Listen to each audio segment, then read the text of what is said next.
preparing this weekend for next week to do a 5 day series, a live 5 day series. I'm in the process of preparing it right now for the weekend, and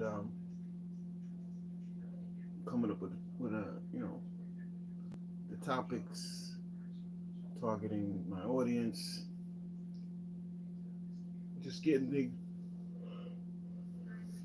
things in order for next week. A lot of times we don't realize that we need to prepare. Preparation is the key to learning. Preparation is the key to success. Preparation is the key to accomplishing the things that we want to accomplish. We got to write stuff down. We got to be ready for it.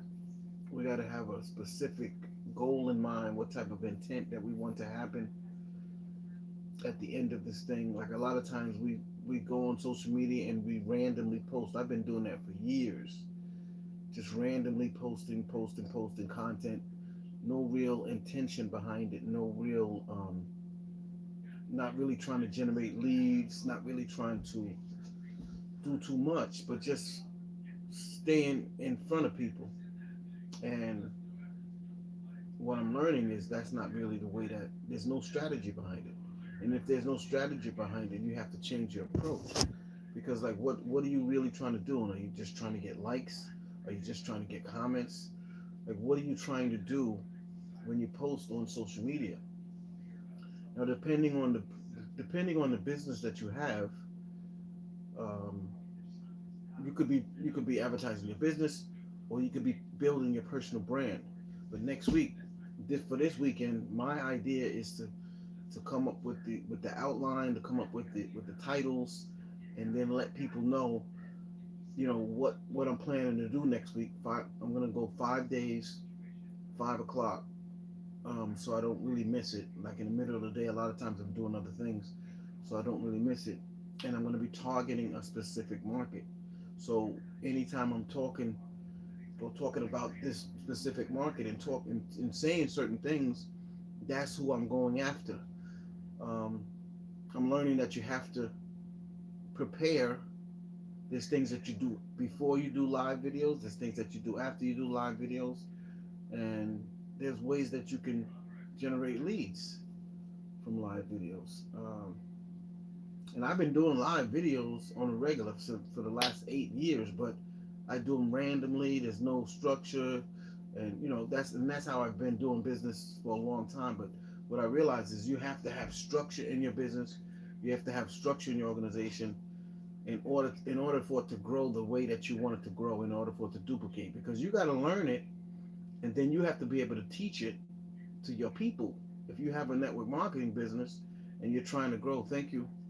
If you're trying to grow, I can't see who this is, but if you have a network marketing business and you're trying to grow, or if you have a traditional business and you're trying to grow, the team that you build is going to actually help you build it. I posted something on in the MLM group, and I said, if the people that you have is not taking you where you want to go, then you got to find some new ones. And then a guy posted, and he answered it, and he said, if you're depending on your people to become successful, that's the wrong thought process. But in network marketing, as well as any other business, the team that you have, team stands for together, everyone achieves more. The team that you help build and grow and develop is going to help you get to a level that you want to get to. Like Zig Ziglar said, you help enough other people get what they want, and you can have everything that you want. And a lot of times people just think that it just depends on them to get to the point. And you have to be responsible. I'm not saying that you're not responsible for your own success, but the team that you build is actually going to help you. J. Paul Getty said it a long time ago. I'd rather have 1% of 100 people's efforts than 100% of my own. And I got a lot of experience with that because I've been in business for a long time. And a lot of times you only have a team in the field actually doing the work. Like if you have a service business, like I've had like a lot of few services businesses, and you have people out in the field, doing the work, moving the junk, cutting down the trees or cutting the shrubs and stuff like that. But you don't have a team on the inside. Like you don't have a marketing team, you don't have assistants that can help implement certain ideas that you have. You don't have an office staff and stuff like that. And you, in order to grow, you have to have all of those different things in place. In place. That's why they call it development, business development.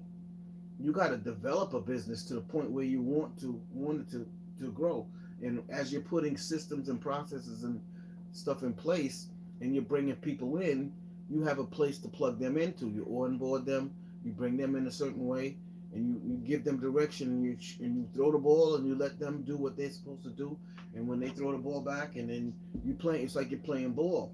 But when you get to a point where people are not plugging in, or they're not following your system, or they're not doing the things that you're taught, they're not even listening and things like that, you got to find some new people. Like, you can't focus on those people expecting them to do what they're not going to do. You can't push a rope, or you can't play pool with a rope.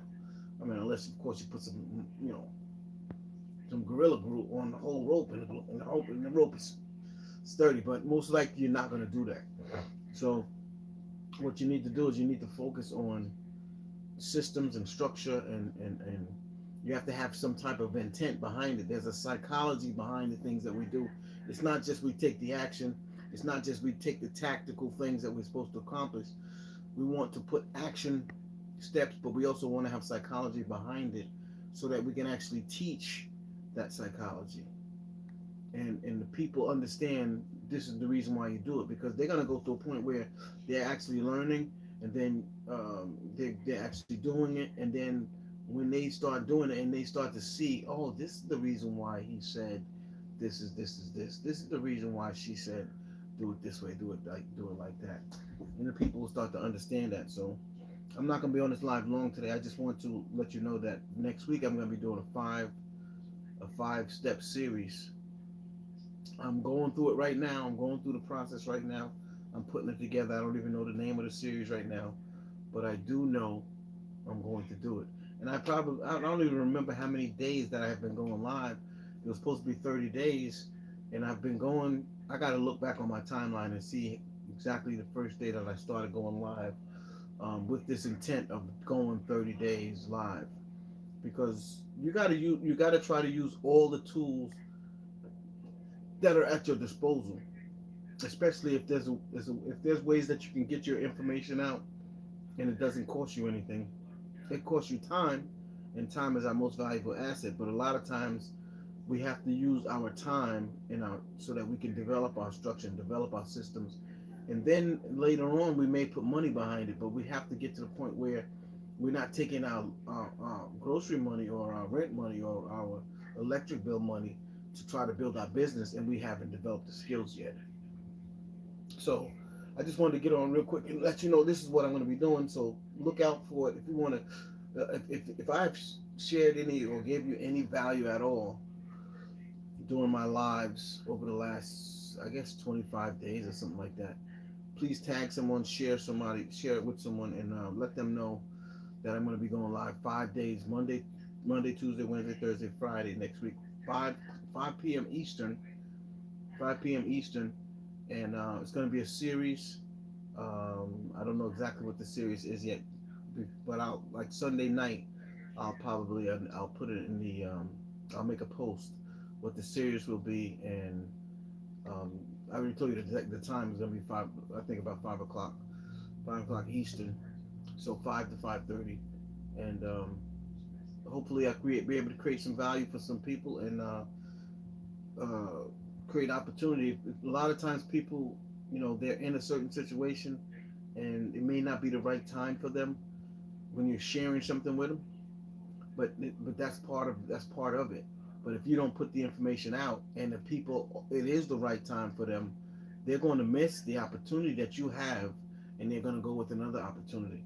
Now, I saw a video earlier where a guy was, and I shared it. A guy was on New York City street, and he had he had ounces of gold, and he had it in a little bag. He poured it into a little bag, and he said, "Let me see how many of these pieces of gold that I can give away." And this ounce of gold is worth $2,000. So he offered it to the first person. He pulled it out. The guy was with his girlfriend, and he took it. He said, "Yeah, you're smart." Then he offered it to another two ladies that was walking by. They just kept walking. Then he offered to two more ladies. They walked by. They didn't take it. Then two guys was walking by. He gave them he said, here, take this. I guess they didn't really know what it was, but I mean, if you could look at it, it's like, man, it looks like gold. It looks like gold.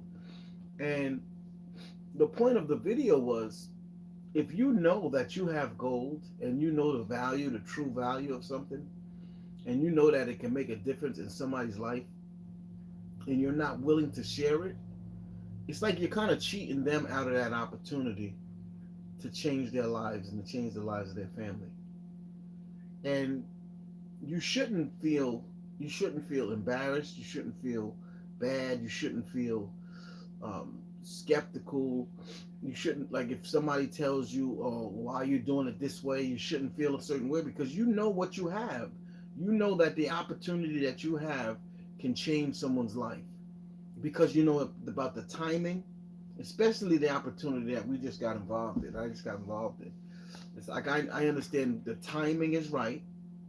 I understand the market is ripe.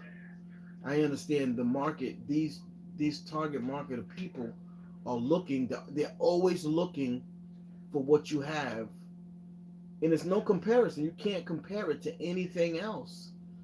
Any other product line is kind of hard to compare it to, because these customers are always looking for what you have. They're looking online, they're looking offline, they're going to flea markets, they're going to garage sales, they're going to thrift stores, they're going to collectible stores, they're going to Amazon, they're going to eBay, they're going everywhere to find what they're looking for. And when you have something like that, and when it's the first time that has ever been done in a certain type of industry, and you're number one, you can see that it's going to be $1 billion company. And anytime you're part of can you imagine being part of $1 billion company, and that company hits $1 billion in the first 3 or 4 years? I'm not saying that it is, but just imagine if you're involved with the right company at the right time in the beginning, and that company hits $1 billion in 3 or 4 years, and you've been working it, and you've been part of helping people to learn about it and stuff like that. It's gonna be crazy. I got these the other day. These Pokemons. I don't know if anybody's into Pokemon. It sounds crazy, but people are into this stuff. People are into Pokemon. People are into Pokemon cards. It's a $450 billion industry. Look at these. And I was in a group, and I was watching them do live auctioning this stuff off, and I'm like, wow. I never really thought, I've heard people say that they do live auctions, and I've seen like a group from, I think Atlanta, I think they was doing it, but I just didn't know the details of it. And I didn't know how big it was. I didn't know how huge it was. And I didn't know that, man, I can actually do live auctions and attract my target market. We got baseball cards, we got all type of vintage stuff, vintage collectibles, vintage Pokemon, Hess trucks, magic cards, Hess. I know everybody remembers Hess trucks. I found this in my dad's basement, Amityville, an Amityville bottling company. Now, I don't know when this was. I think I looked it up, and I think it was 1980 something was the last year that they was around, and they was producing. They had their own beverage in Amityville. That's where I'm from. You ever heard of the Amityville Horror? I know y'all probably heard of that, but Polaroid. Remember the Polaroid? Who remembers the Polaroid land camera?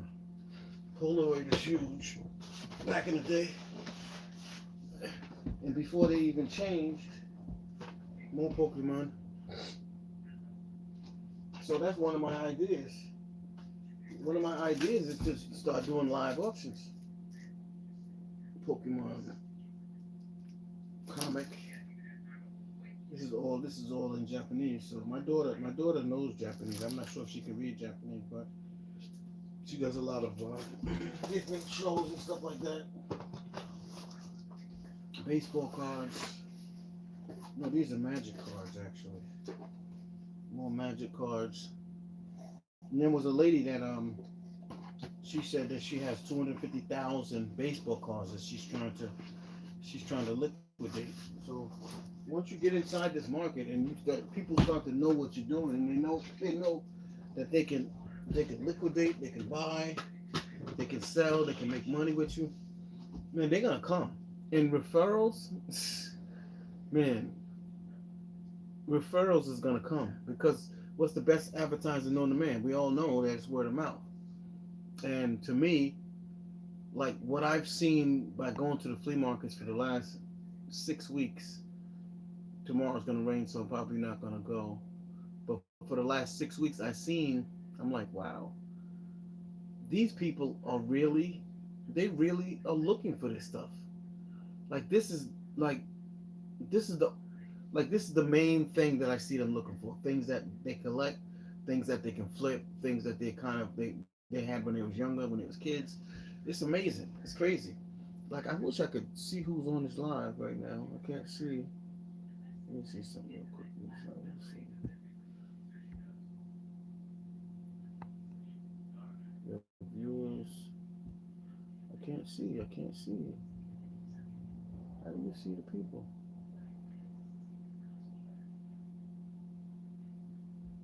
Um. Yeah, but this is what I'm gonna do. This is what I'm putting together. So next week, 5 o'clock, I'm gonna be doing a series, and I'm not exactly sure what I'm gonna. I don't know the I don't know the name of it yet. I'm working on it this weekend, and I'm gonna put it out and from 5 to 5:30 every day, Monday, Tuesday, Wednesday, Thursday, Friday. So just share it with anybody that you know. If you want to support me in my business, you can come to the live. You can ask a question. You can make a comment. Give me some thumbs up. Give me some hearts. If you feel like the value is there, and I definitely appreciate it. That's one way that you can help support me. You don't have to buy anything. You don't have to send any money or stuff like that. That's one way that you can support because I know how to make money and stuff. I know it's definitely going to come, but I just need your support in that way. You can share it, let people know, um, make some comments and things like that. But that's probably all I'm going to be talking about today right now. But I appreciate your listening. Appreciate you watching. I can't see who's on. I don't know why, but I thanks for watching. And I hope you have the rest next weekend. It's raining today. I think it's supposed to clear up a little bit tomorrow. So hopefully you have a beautiful Sunday. And I'll see y'all next week, 5 o'clock, Monday, Tuesday, Wednesday, Thursday, Friday. I'm doing a series. And just come take a look. Come take a look, listen, comment. You could actually right now you can go to if you want to know how to make some money in the collectibles business. You can go to right now. I put it in the comments, but you can go to jeffcollects.heycollectors.com. If you're a collector, go to jeffcollects.heycollector with an s.com. jeffcollects.heycollectors.com. Check it out, and then hopefully we'll see you next week. All right, peace. Have a good night. Talk to y'all later. Bye.